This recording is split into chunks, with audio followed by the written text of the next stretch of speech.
This is mini lecture C about covalent bonds. And what we're going to talk about with covalent bonds is this idea of sharing electrons. And it's actually sharing of the wave properties of the electrons in an atom. Now let's draw a couple wave functions here, atom 1 and atom 2.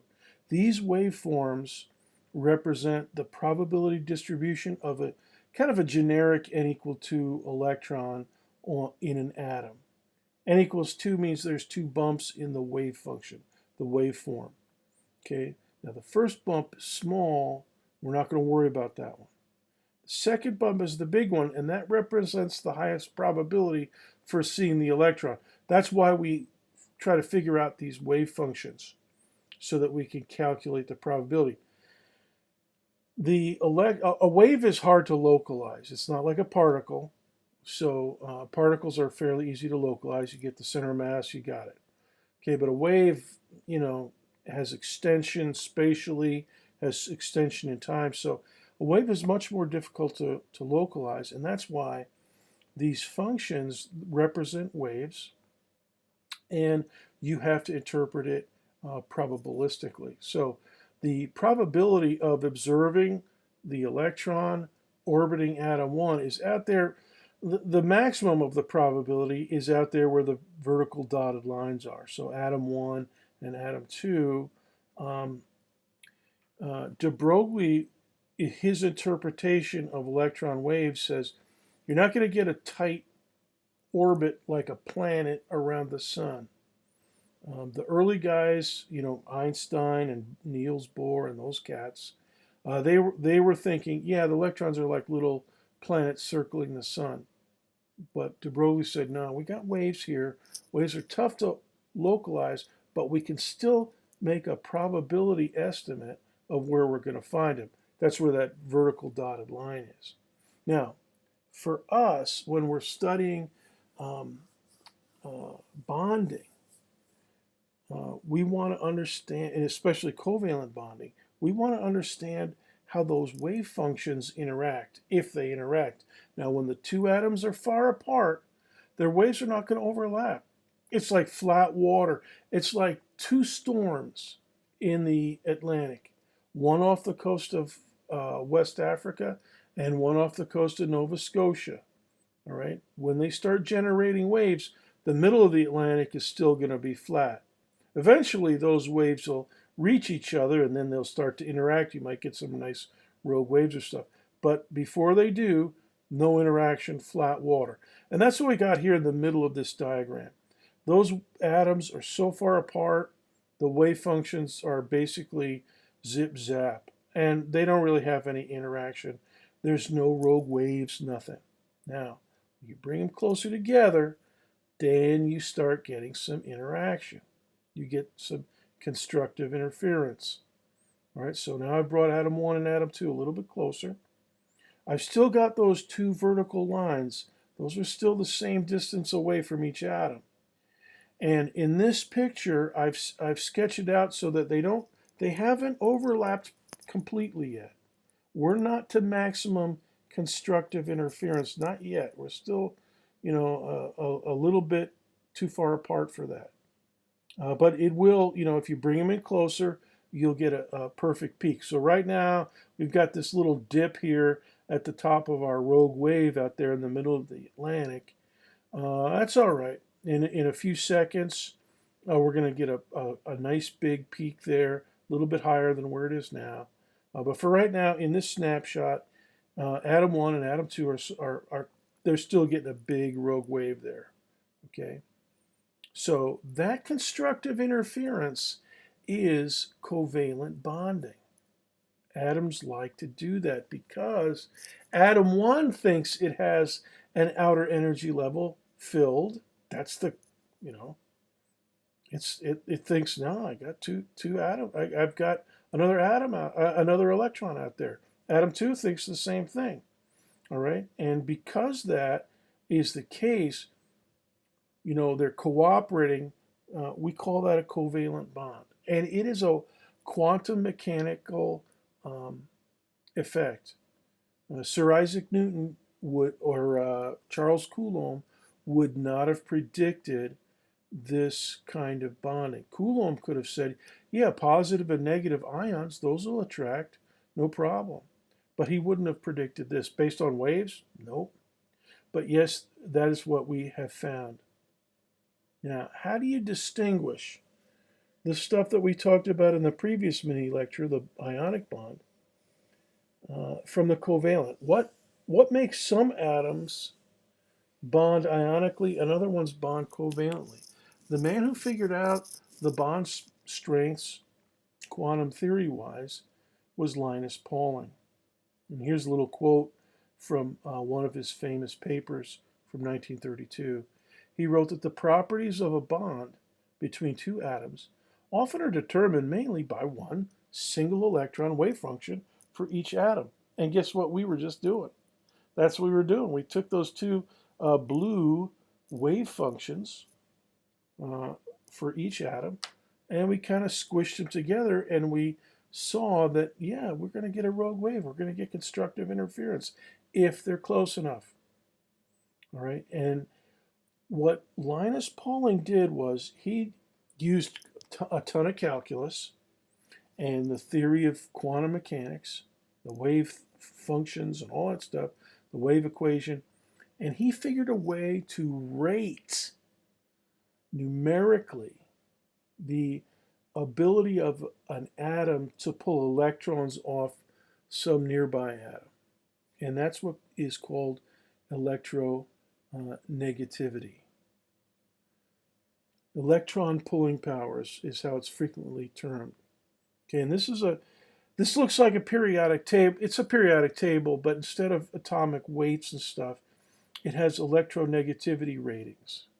Okay, and so Linus Pauling developed this numerical method using quantum mechanics, doing all kinds of calculus and stuff, to rate how good oxygen is at pulling electrons, how good nitrogen is, how good aluminum is, how good zinc is, how good titanium is, and scientists have calculated out electronegativities since then, and this table gives you some rough values for the electronegativities, except for this column.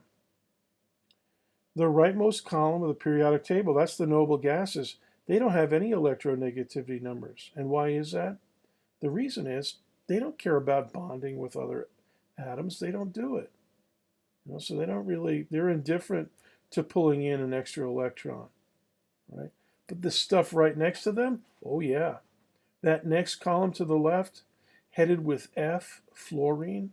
Fluorine has the largest electronegativity. It's a fairly small atom, and if it can just get one more electron, its outer energy level will be filled, and it will look like the neon outer energy level. Right, so fluorine is a big puller, and its electronegativity is rated 4.0.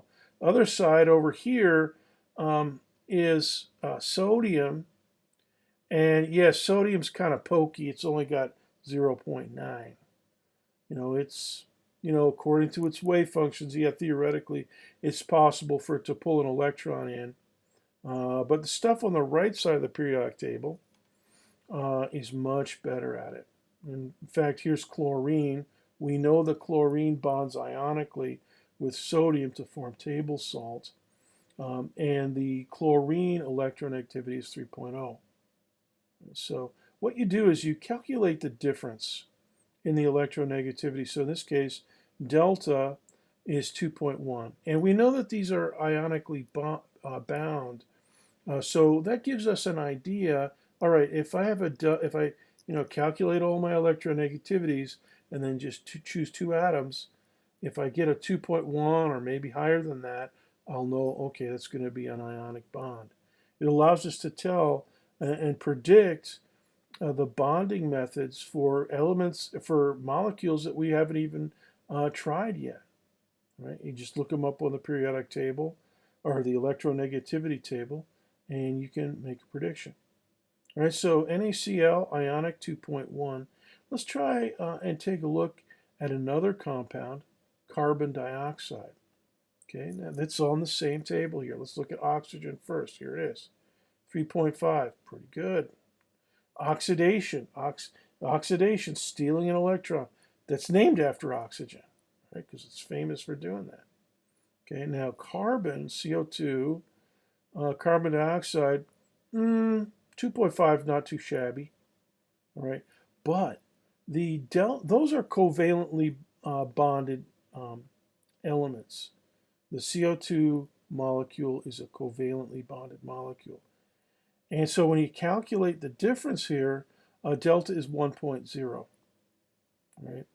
And so that again gives you an idea of, okay, something where the electronegativities are only 1.0 apart, probably going to be a covalent bond. Okay, so here's the general table.